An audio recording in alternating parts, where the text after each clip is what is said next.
Seguimos adelante aquí en Telebuen Día. Es como siempre muy grato recibir a Esteban Valenti, periodista, director de Bitácora, analista político, una mirada calificada para estas cuestiones de nuestro país. Esteban, buen día, ¿cómo estás? Buen día, Daniel, ¿cómo estás? Bien, muy bien. Bueno, antes ahora que nada, digo esta conversación que nadie escucha. Es cierto, es cierto. Ahora, queríamos decir una cuestión que tiene que ver casi que con tu vida privada, pero que queremos celebrarlo, porque 25 años con una querida amiga además. Sí, 25 años de casado, ayer ¿no? cumplimos 25 años con Selva, Ajá. una maravillosa Bueno, aventura humana que me ha tocado vivir. Aventuras humanas.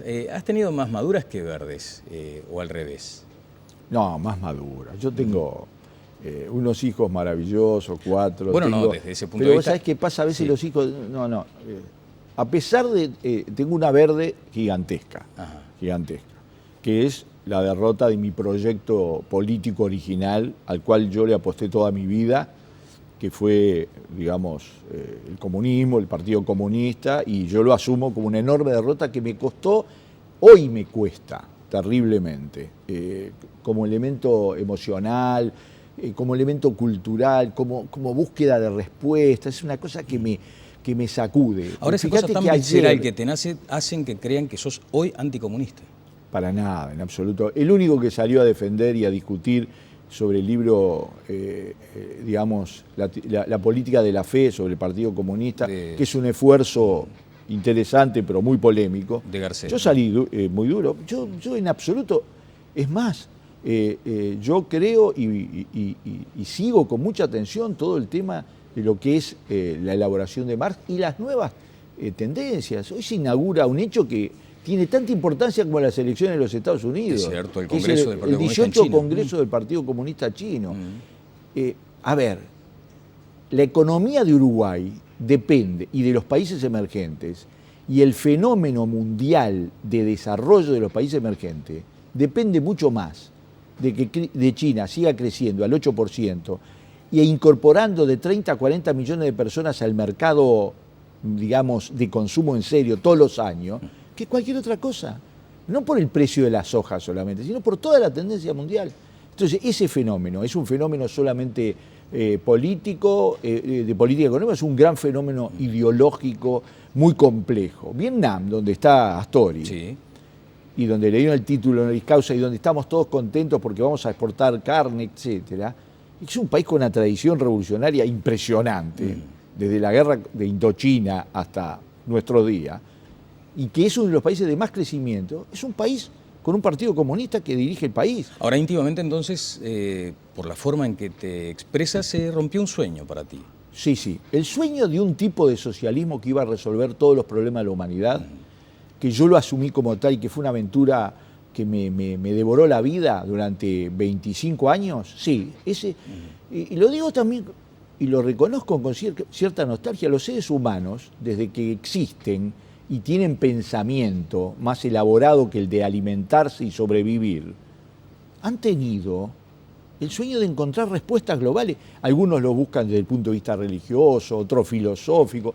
Y bueno, yo creía que se había encontrado la combinación de una filosofía, una teoría económica, una sociología y una ciencia política que tenía resueltos los problemas del futuro de la humanidad. Y se cayó ese sueño. Incluso en los países que hoy son pujantes, ¿no? Que yo digo, esa perspectiva es muy diferente. Porque, por ejemplo, tienen el desafío político, Claro. el desafío de la democracia. Ahora, ¿le faltó al Partido Comunista Uruguayo, por ejemplo, el despegue ese ideológico, intelectual? No, el Partido Comunista Uruguayo tuvo un proceso muy duro, muy difícil. Ahora va a aparecer un libro que dice En Pregunta, aquella película italiana, y nos habíamos amado tanto. Y efectivamente, nos habíamos amado tanto, pero el debate ideológico nos hizo feroces, muy feroces. Entonces, en lugar de un debate donde, bueno, había un conjunto de personas que consideraban que ese modelo y ese proyecto había cambiado y había sido derrotado por sí mismo, por una implosión, ¿no? Bueno, ese proyecto, que fue así lo vivimos, se transformó en una lucha feroz, de acusaciones feroces. Creo que ahora, con el tiempo, estamos discutiendo de política, y cada uno tiene que asumir eso. Y que el tiempo es un bálsamo absolutamente fundamental, no porque hace olvidar, sino porque hace recordar de otra manera. Ahora, cualquier analista atento diría que el Frente Amplio hoy se sostiene en una de sus bases fundamentales en, sobre todo, la militancia del Partido Comunista Uruguayo. Todos bajamos. El Partido Comunista Uruguayo llegó a tener el 47% de los votos. En una paradoja, después que se cayó el muro. Te lo recuerdo porque tú sabes bien que eso... Y no fue por la publicidad, eso fue una parte del problema. A partir de allí comenzó el proceso y hoy toda la militancia de izquierda y en general la militancia política ha caído. En los partidos tradicionales hay un enorme zanahoria, un enorme objetivo, un sol refulgente que lo guía, que es tratar de reconquistar el poder y restaurar viejas políticas fracasadas en el Uruguay. Porque es así, ¿no? No hay otro programa, no hay otro proyecto, yo no escucho nada, más que ferocidad. Llueve, abajo el gobierno, ¿no? Entonces, ¿qué pasa? En la izquierda hay una componente que la gente no considera mucho, que es la épica de la izquierda. Tiene que haber un relato épico para la izquierda. Es muy difícil construir una épica después que nosotros éramos...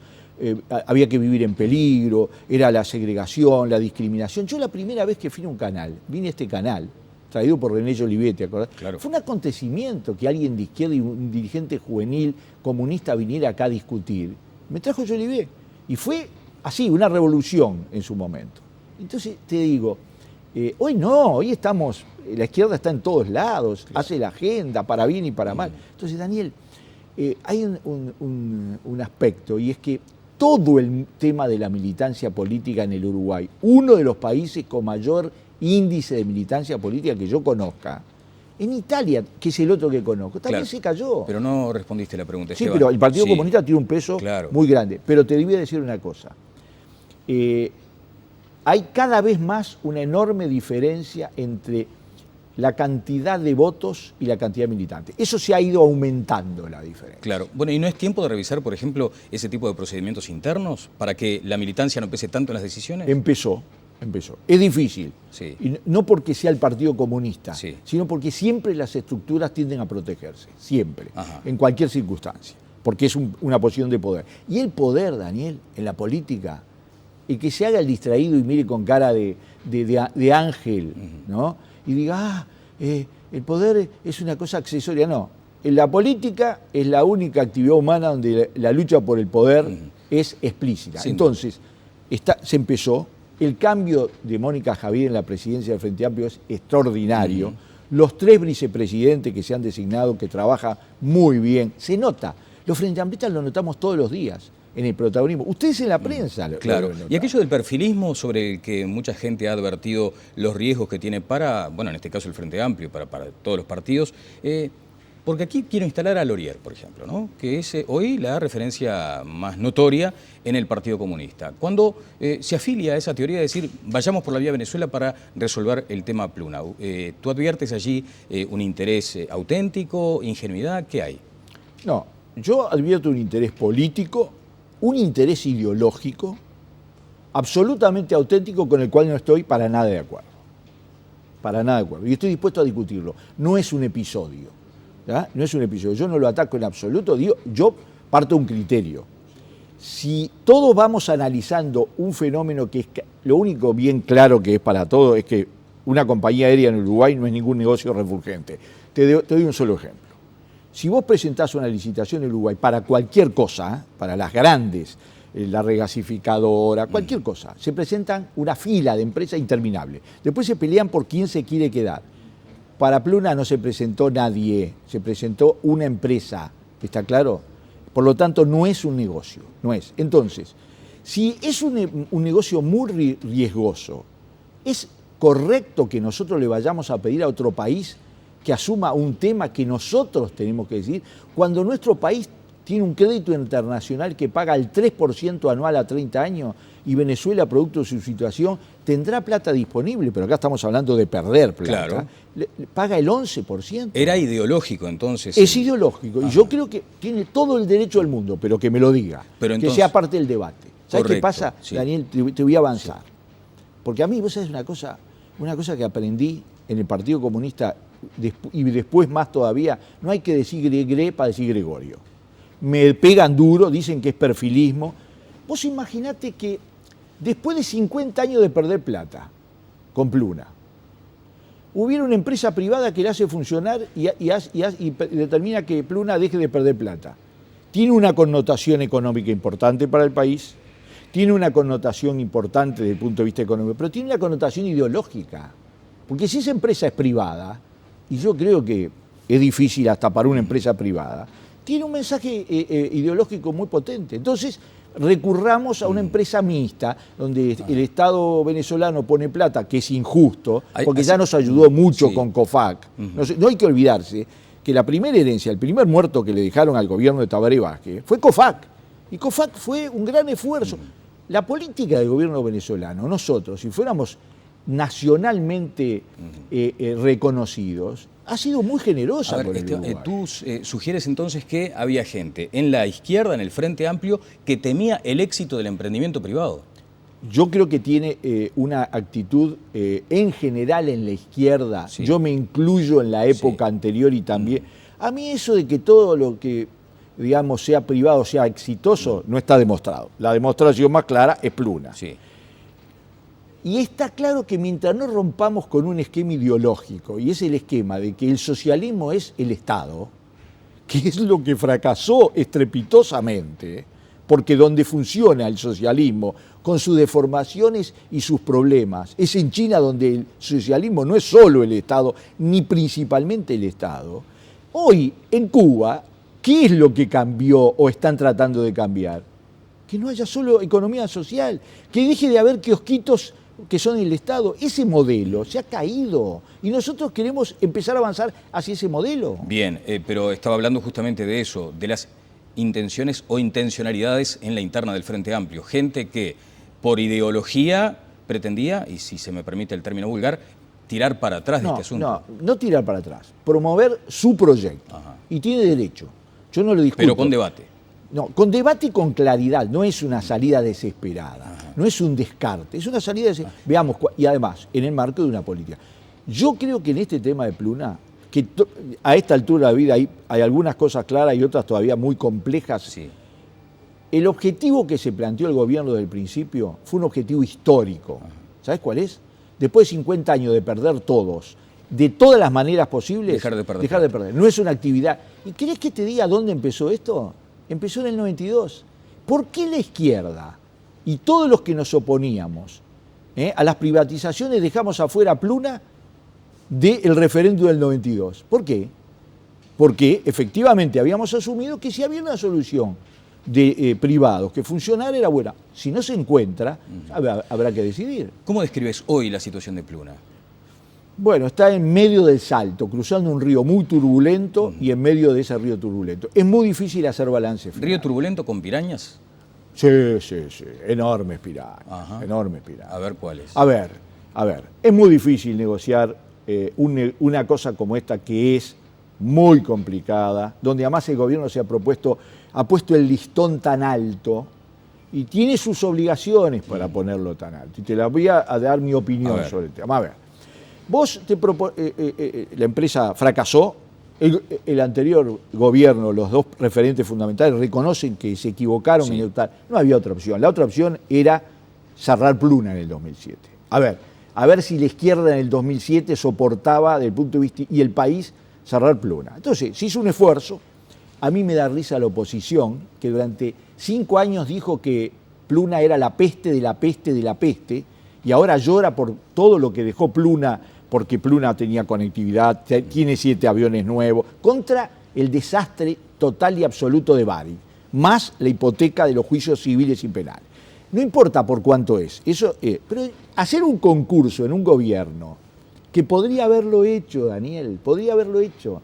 Si se hubiera aplicado la política tradicional que llevó al Banco República a estar fundido, según dijo Ramón Díaz, no la izquierda, fundido, mucho más que el Banco Comercial, lo salvó el Estado, y en estos 7 años ganó $1.000 millones, porque cambió todo, el país y el Banco República. Te pregunto, si el gobierno hubiera optado por decir, bueno, que se vengan los juicios, que se empiece a caer todo, que se caiga políticamente sobre los responsables, en lugar de decir, como hizo en otras muchas cosas, afrontemos de una vez por todas el problema. Ahora, ese es el pecado original. Daniel. Bueno, voy a un ejemplo totalmente grotesco y absurdo, pero mucha gente probablemente esté pensando, a ver, si yo tengo una carnicería y me da pérdidas, entonces la voy a vender porque no puedo sostenerla. En el interín, no solo nadie me la compra, se me pudre la carne, no pude pagar la luz. Esa es la sensación que muchas veces probablemente haya gente que le esté pensando. Es justo, es un buen ejemplo. Bueno, entonces, ¿por qué cerrar algo que en teoría podría haberse resuelto con otras medidas? Mirá, estamos hablando con el diario El Día Después, porque no es una carnicería. Es verdad. Segundo, estamos hablando con otro supuesto. Si la carnicería tiene una fila de juicios cuyo valor no se puede determinar y vos vas a afrontar esos juicios, por lo tanto no la vas a vender. ¿Y la negociación? ¿Ah? No la vas a vender. Segundo, tú hablaste de una carnicería. Si esa carnicería te da pérdidas todos los meses, así acumulativas, y tiene una pérdida patrimonial impresionante y los socios de esa no quieren poner plata, no pueden poner plata, vos tenés que optar. O vos seguís, primero tenés que darte un instrumento jurídico para poder seguir poniendo plata, porque vos no tenés, la carnicería no es tuya, la carnicería es del Estado. Y vos sos el dueño del 25%. Sí, entonces, la opción es, si vos creés que se va a vender una carnicería que tiene de los empleados anteriores y de los proveedores anteriores juicio por valores indefinidos, eso no la vende nadie. Ahora, si vos cerrás, tratás de recuperar el local y además te proponés una cosa que yo creo que son todas cosas demasiado ambiciosas, pero también te voy a explicar por qué se hicieron, por lo menos mi explicación. Vos tenés esa carnicería y decís, no, pero yo no lo puedo vender por menos de 137.600.000 dólares. Y no me bajo de eso. ¿Por qué? Daniel, porque si está discutiéndose y sospechando y creando las peores cosas, porque se intentó vender de cualquier manera 137.600.000 para que en ese plano no perdiera el Estado uruguayo, te pregunto, si lo hubieran vendido a 80 millones de dólares, que es el precio que no sé de dónde sacó Bordaberry, que lo dijo públicamente que era el precio de los aviones, ¿vos sabés lo que estarían diciendo ahora del gobierno? Te pregunto, ¿vos te imaginás la macumba que estarían haciendo la oposición, la derecha, si lo hubiéramos vendido a 80 millones de dólares? Y te agrego otra cosa porque no me quiero callar de esta. Sí. Si hubiera venido una gran compañía aérea, y hubiera ofrecido 100 millones de dólares, yo tengo la sospecha que la hubieran vendido. Pero como el único interesado posible era Buquebus, el único, porque la verdad se demostró, si hay un hecho que se demostró que el único que tenía alguna remotísima posibilidad era Buquebus. Querido, había que vendérselo a 137.600.000 dólares a como dé lugar. ¿Dónde entra? Y cómo, a pesar de haberse vendido eso, fíjate el escándalo que se armó. Bueno, por eso, pero lo que pasa es que a mí me la compraron, pero la plata no aparece. Como bueno, que el viejo vamos a ver, del gaucho, el poncho no aparece. Está bien. Primero dijeron que no se iba a ejecutar la garantía, ¿cierto? Sí. Se ejecutó. No se quedaron callados un minuto, porque no les viene bien nada bien. Daniel, te voy a hacer un ejemplo. Nosotros estamos cometiendo un error, la izquierda. Un error. Y es que nos hemos prendido de este tema casi obsesivamente. ¿Sabes por qué? Porque nos cuesta aceptar que lo mismo que hicimos con el República, con el Banco Hipotecario, con la Corporación para el Desarrollo, con los entes autónomos, con todo eso, lo que quisimos hacer con Pluna, que es resolver un problema histórico, no nos da resultado. Entonces es una enorme frustración, porque se alinean las cosas. ¿Y en el error de la izquierda no adviertes acaso que hubo demasiada confusión? Puede ser. También te digo, otro de los errores es habernos concentrado exclusivamente en este tema. Te voy a dar un ejemplo. En eso también jugaron un papel los medios, que tienen todo el derecho del mundo a tomar un tema y a morderlo como si fuera un bulldog que se le trabaron las mandíbulas, pero que en este caso concreto es particular. Mira, no hay ningún tema en la historia del Uruguay desde la dictadura que se haya tratado más que este, que desde el punto de vista del impacto social es muy relativo, es muy bajo. Es decir, cuando perdimos la crisis del 2002, perdimos miles de millones de dólares en los bancos privados, en los bancos públicos, etc. Bueno, pero que los medios en aquel momento estaban también siguiendo muy minuto a minuto la situación. Sí, pero te voy a decir esto, fueron mucho más generosos, mucho más, porque de alguna otra manera tenían una cierta particularidad. Oíme, ¿cuál es el tema de debate en el Uruguay de los últimos 3 años? La seguridad. Sí. ¿Estás de acuerdo? Sí. Este canal ha contribuido, yo no lo critico, pero es un tema de gran importancia, ¿no? La seguridad. principalísimo, Sí. ¿está claro? Pero este canal ha contribuido ¿en qué sentido? Porque Es un canal que le da una gran atención a los temas de seguridad, una gran atención. Yo miro todos los canales, Sí. ¿tá? Y además como con Canal 4 tengo aquella experiencia de que fue el primero, Claro. lo miro. Y habrás advertido los cambios también en ese Sí, sentido, sí, ¿no? absolutamente. Pero te digo, saca eso, todos los canales. Canal 4 es un tema en todo el mundo, pero le ha brindado. Se debate en el Parlamento la ley de aumento de las penas por tráfico de droga, de pasta base y cocaína, que además simultáneamente, yo creo que una medida inteligente del gobierno, aumenta todo el tema de la lucha contra la corrupción. Está claro, en el mismo proyecto. La oposición y sobre todo el Partido Nacional vota en contra y en el momento que se vota ese proyecto hay 5 diputados blancos en sala. A ver, ¿qué escándalo es eso? ¿Qué tiene que pasar para que un tema de ese tipo se transforme en un tema de debate? No pasó nada, no pasó nada. ¿Cuál es la rocafuerte, digamos, del Partido Nacional? Que además yo creo que la ferocidad no les va a dar nada. En esto vamos a perder todo, va a perder imagen el gobierno posiblemente. Vamos a ver cómo termina, vamos a ver cómo termina. Porque esto tiene que terminar de alguna manera. Pero todos pierden. Yo no veo a la oposición con esta ferocidad, con este encono, Sí. sin proponer nada porque sabe que no tiene cosas para proponer.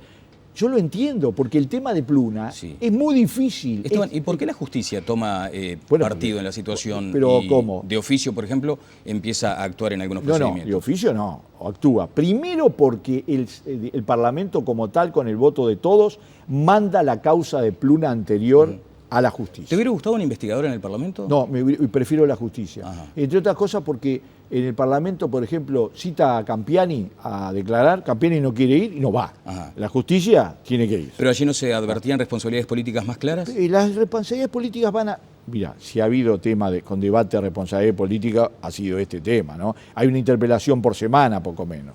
Entonces, por lo tanto, yo creo que... Y además con una oposición que usa no para aclarar, sino básicamente porque tiene un proyecto totalmente comprensible, yo lo digo, pero vamos a discutir todo. Ahora, ¿qué pasa? Nosotros, en lugar de discutir el tema de Pluna en el concierto de la situación, nos hemos concentrado, me incluyo, te digo, me incluyo, con esa obligación de explicar todo, etc. Ahora, Daniel, nadie discute, yo estuve el fin de semana en San José, en la Feria del Libro. No discute que nunca se editaron tantos libros, las ferias nunca explotaron de tal manera. Vos vas al interior del país y es otro país, Claro. otro país. No discutimos nada. Ahora todo el problema del Uruguay pasa por Pluna. ¿Tá? Yo lo entiendo, es culpa nuestra, nosotros hemos contribuido a eso. Pero ¿no entiendes acaso a aquellas personas que dicen, bueno, pero acá hay una cuestión patrimonial que nos involucra a todos? Pero, Allí está la preocupación. Pero no, yo no tengo ninguna duda. Y el esfuerzo del gobierno por vender de cualquier manera, de la mejor manera, pero vender los 137 millones para tratar de resolver, digamos, con las menores pérdidas el aspecto patrimonial, eso es un esfuerzo importante. Ahora, también el problema patrimonial se presenta si vamos a seguir perdiendo plata durante los próximos 20 años. Ese también es un problema patrimonial, porque la solución depende también de eso. Bueno, Esteban, finalmente daría para seguir hablando bastante tiempo. Hay algunas claves que tienen que ver, por ejemplo, con aquella cosa que hace al debate más mundano, digamos, más popular, ¿no? Cómo se otorga un aval en un par de horas, un llamado de un ministro a un presidente del banco tan importante como el República. Ahora las consideraciones del presidente del Banco de Seguros del Estado, que dijo que se hubiera tomado bastante tiempo más para otorgar un documento de estas características. Pero, a ver, todo eso tiene una sola explicación, una sola. El esfuerzo desesperado del gobierno porque no fracasara el intento de poner en marcha una compañía antes de turismo, ponerlo en marcha sin que perdiera plata. ¿La ponerlo desesperación en marcha, conlleva desprolijidades? Sí, puede conllevar desprolijidad. Pero te voy a decir, a ver, se siembran dudas y sospechas sobre otras cosas. Discúlpame, si vos lo que estás haciendo es vender un producto que nadie quiere, porque está claro y demostrado que no se impidió a nadie, al contrario, el remate lo que permite es que se presenten más empresas si están interesadas. Y lo querés vender a un precio altísimo. A ver, ¿qué negocio es? Y el gobierno estaba en ese brete, Entonces, todo lo demás está derivado de esa realidad.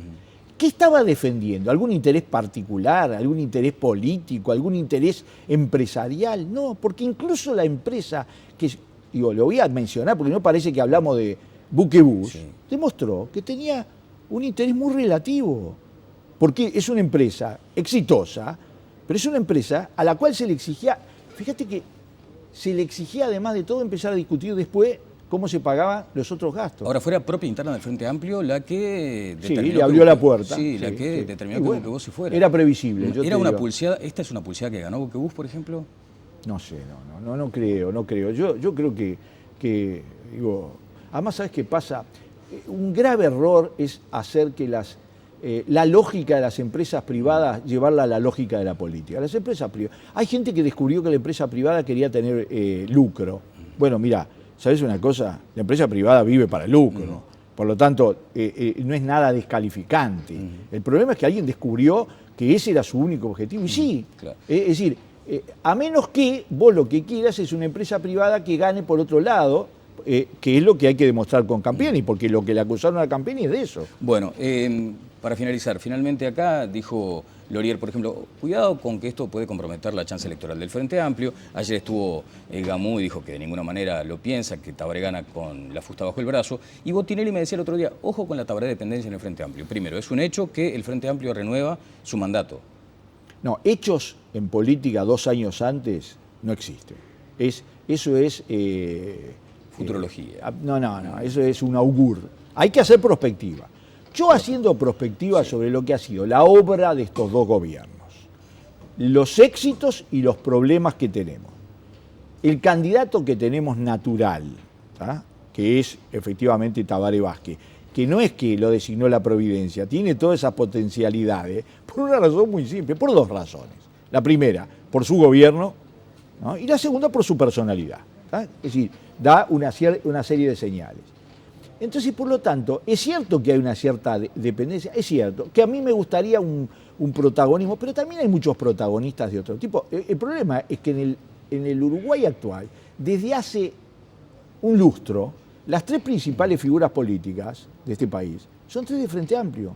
Ese es un cambio histórico. ¿Y sale muy lastimada una de ellas, Tabaré, por ejemplo, en referencia a Danilo sería Astori? Una injusticia, porque si hay alguien que actúa en todo esto con una gran honestidad, con una gran lealtad hacia el gobierno, que se la critican porque dice, no, vos tenés que pelearte. No, es Danilo Astori. Danilo Astori, en esto, lo que ha hecho es ser leal al gobierno hasta las últimas consecuencias. Criticándolo, ¿Y sabés cómo además, lo ayuda eso? ¿Sabés cómo ayuda? Y es mentira, lo voy a decir mirando a la cámara, es falso que Danilo Astori en algún momento de este proceso haya amenazado con la renuncia del equipo económico. Eso sí es falso, porque eso, yo los detalles técnicos los sigo como tú por la prensa, pero los detalles políticos los sigo de adentro. Claro. Y te puedo asegurar que eso es falso. Y como yo te digo, tú sabes que yo he discutido con Mujica, a veces no en términos muy aterciopelados. Te voy a decir que en esto Mujica actuó con una enorme lealtad, con una actitud de equipo.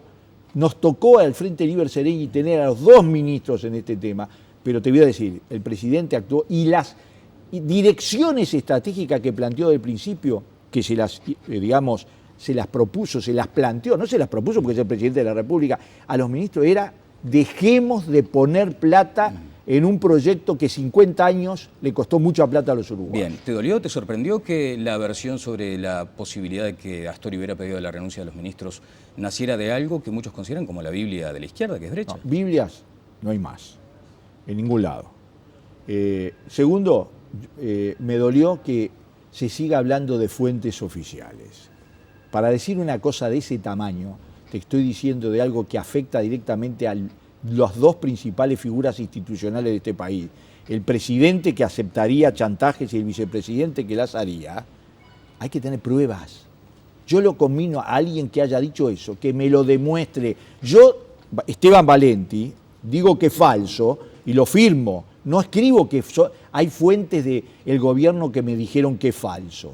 Yo lo afirmo, efectivamente. Me podrán creer o no me podrán creer, pero no es mi escudo en la fuente. Claro. Las fuentes se han transformado hoy en el fantasma del Uruguay. De cualquier manera, tú, periodista, ¿cuántas veces habrás apelado a las fuentes? No, pero trato, ¿sabes una cosa? Sí. Yo vengo de una escuela que es IPS, Sí. la agencia de noticias, donde para poner fuente, Había que- no, tenías que individualizarlo. Y si no lo individualizabas, tenías que tener otros elementos de confirmación. Bien, Esteban, muchas gracias por este Gracias momento, a como ti. siempre. Vamos a la pausa y sigue el deporte aquí en Telebuendía.